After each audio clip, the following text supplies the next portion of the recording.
18h10 à Alger. Madame, Monsieur, bienvenue dans ce 24 heures Afrique à la une de l'actualité. À l'occasion de la célébration de la Journée mondiale de la presse, le président algérien Abdelmadjid Tebboune a présidé ce jeudi une cérémonie qui a réuni les responsables d'État et les journalistes.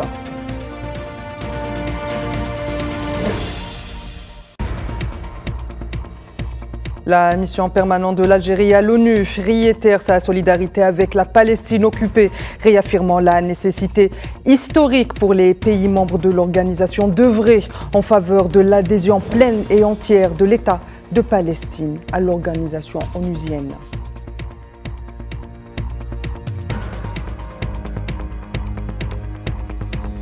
Et puis cette triste nouvelle qui nous arrive du sud de l'Algérie, plus précisément de Béchar. La pionnière du Diwan n'est plus, Hasna Becharia, part laissant derrière elle un patrimoine artistique hors norme, un amour de la fraternité comme héritage.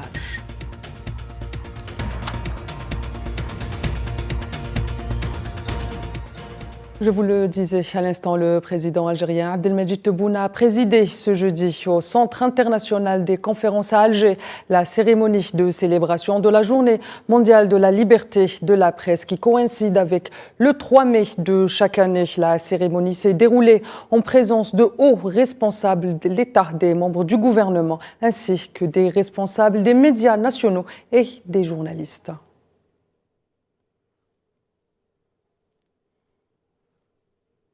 Et à cette occasion, le président algérien Abdelmadjid Tebboune a adressé une lettre aux journalistes lue par le ministre de la Communication, Mohamed Lagab. Je vous propose de l'écouter.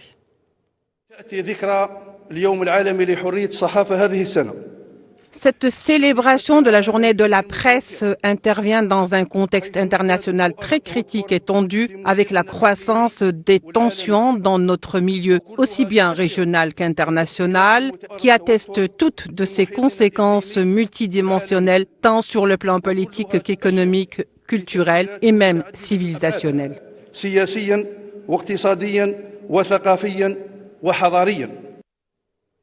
Le chef de la diplomatie algérienne, Ahmed Attaf, a pointé ce jeudi à Copenhague l'incapacité de la communauté internationale à mettre fin aux atrocités commises contre le peuple palestinien, soulignant que le monde a cruellement besoin de voix, de la sagesse et de l'engagement, en déclarant, je cite, l'incapacité persistante de la communauté internationale à réagir de manière unie et décisive pour mettre fin aux atrocités commises contre le peuple palestinien, à raviver les doutes et les scepticismes quant à la raison d'être et à la pertinence du droit international dans son intégralité. Fin de citation.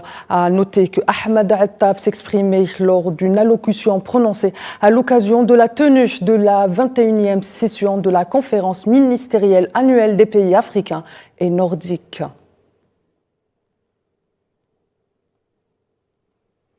De son côté, le ministre de l'Intérieur algérien Brahim Merad participe ce jeudi à Rome, en Italie, aux travaux de la réunion de coordination de haut niveau sur la question liée à la migration clandestine, regroupant les ministres de l'Intérieur de l'Algérie, de l'Italie et de la Tunisie, de la Libye, indique un communiqué du ministère. Il aurait fallu dépasser l'approche restrictive qui se limite à des mesures sécuritaires pour affronter le phénomène de la migration clandestine. Et dans ce sens, nos efforts doivent être coordonnés pour faire face à l'augmentation du flux migratoire clandestin. Et ce, en adoptant tout simplement des approches plus globales, équitables, en offrant des solutions humaines. Je vous le disais en titre, l'Algérie a affirmé devant l'Assemblée générale des Nations unies qu'il est grand temps de lever l'injustice historique infligée au peuple palestinien, et ce lors d'une réunion consacrée à l'examen de l'utilisation du droit de veto par les États-Unis d'Amérique au Conseil de sécurité contre le projet de résolution présenté par l'Algérie qui recommandait l'admission de l'État de Palestine en qualité de membre à part entière de l'ONU. La diplomatie diplomatie ou la mission permanente de l'Algérie auprès des Nations Unies, Ahmed Sahraoui, a en outre affirmé, je cite, que l'Algérie est pleinement convaincue que la Palestine a sa place au sein de notre organisation, tout comme tout autre membre de notre Assemblée générale, avant d'insister sur la nécessité d'en finir avec l'injustice dont est victime le peuple palestinien. À 2 semaines de la commémoration du 76e anniversaire de la Nekba pour les Palestiniens, nous assurons que le temps aujourd'hui est désormais venu pour lever les injustices historiques infligées au peuple palestinien dans les territoires occupés, les condamnant à l'errance. Et le temps est venu pour que l'État de Palestine voie enfin le jour et prenne toute sa place au sein du Conseil de sécurité. Dans le dossier palestinien, toujours le représentant permanent de la Tunisie auprès des Nations Unies, Tarek Lebdeb, a réaffirmé mercredi soir depuis l'ONU que la Tunisie soutenait et demande que l'État de Palestine adhère pleinement à l'ONU en tant que membre à part entière, appelant les États membres à reconnaître l'État de palestinien. Le diplomate tunisien a à cette occasion réaffirmé le soutien constant et inconditionnel de la Tunisie au peuple palestinien dans sa lutte sur la voie du recouvrement de ses droits légitimes et imperceptibles à l'édification de son État indépendant et souverain avec pour capitale la ville sainte d'El-Quds.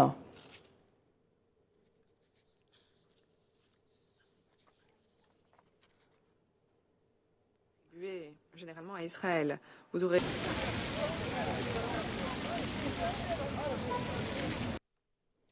Et aujourd'hui, s'est ouverte la première journée de la conférence médiatique de solidarité avec le peuple sahraoui au niveau des camps au siège de l'Union des femmes sahraouies. Le thème de son développement autour de la vision médiatique de la question du Sahara occidental et de ses développements, la question des doubles standards sur la scène internationale a aussi été au centre des conférences et des débats.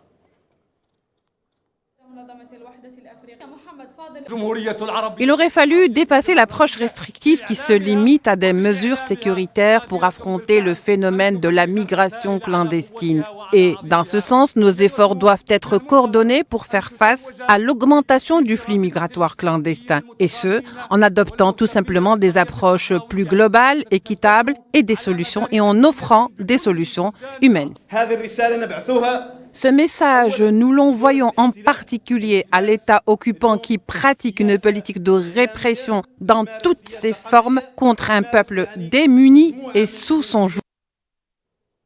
Dans l'est de la République démocratique du Congo, le groupe armé du M23 a pris le contrôle de Rubaya dans le territoire du Massissi. Le M23 est entré mardi soir dans la ville après plusieurs jours de combat avec les forces de l'armée congolaise.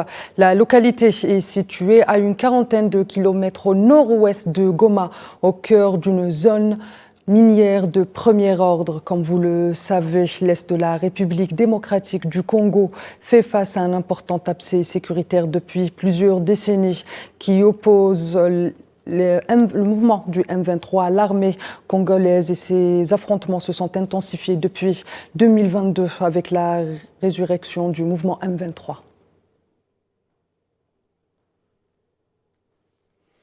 Le secrétaire général de l'ONU, Antonio Guterres, s'est dit profondément attristé d'apprendre les centaines de morts et les nombreuses vies affectées par les fortes inondations au Burundi, au Kenya, en Somalie, en Tanzanie et dans d'autres pays de l'Afrique de l'Est. Guterres a par ailleurs présenté ses condoléances au gouvernement et à la population des pays touchés, en particulier aux familles de ceux qui sont morts ou blessés dans cette catastrophe, ajoutant que l'ONU et ses partenaires travaillent en étroite collaboration avec les autorités nationales pour répondre aux besoins humanitaires, avant d'ajouter que l'ONU est prête à offrir une aide supplémentaire en cette période difficile. Et dans la foulée, le secrétaire général de l'ONU a affirmé qu'il est extrêmement préoccupé par les impacts des conditions météorologiques extrêmement déclenchées par le phénomène El Niño qui risque de dévaster davantage des communautés et de saper leurs moyens de subsistance.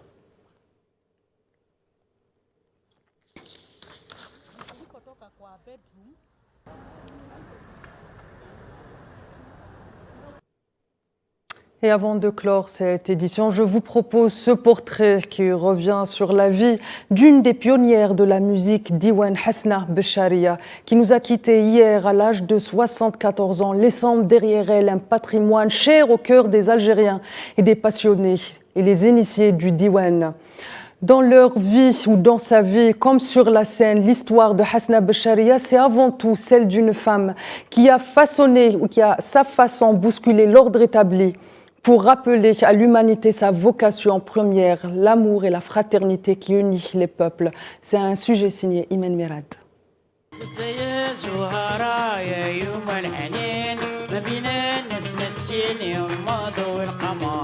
La chanteuse algérienne affectueusement surnommée roqueuse du désert Hasna Becharia s'est éteinte mercredi 1er mai. À l'âge de 74 ans, des suites d'une longue maladie, elle était la figure de la musique diwan. Laissant derrière elle une vie consacrée à cet art né au cœur de l'Afrique pour en devenir l'ambassadrice et la porte-voix de l'amour des peuples. Née à Béchar dans le sud de l'Algérie en 1950, ville d'où elle avait tiré son nom d'artiste, Hasna restera une icône de la musique gnawa, un style musical mêlant des traditions intemporelles entre trance ancestrale et air gnawi. Elle s'exerce la voix extrêmement jeune et dynamise très vite les soirées de mariage. Elle se met rapidement à la guitare, son instrument fétiche qu'elle fait résonner comme un luth ou un banjo.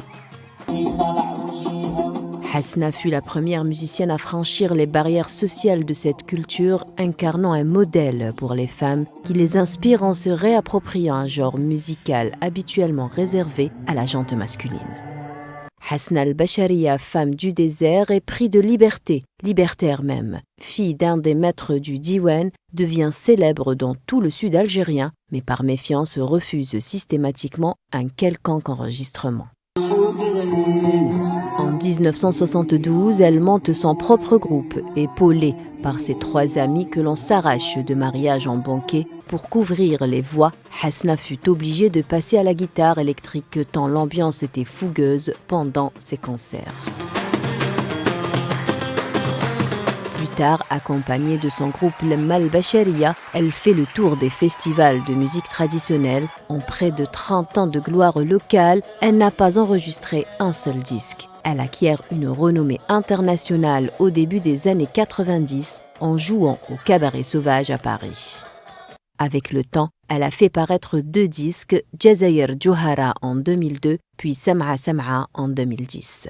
Hasna Becharia s'est produite sur plusieurs scènes en Algérie et à l'étranger. En 2017, l'artiste algérienne a été décorée de médailles de l'Ordre du Mérite national au rang de Achir, décernée à des hommes de lettres, de l'art, des chercheurs et des académiciens.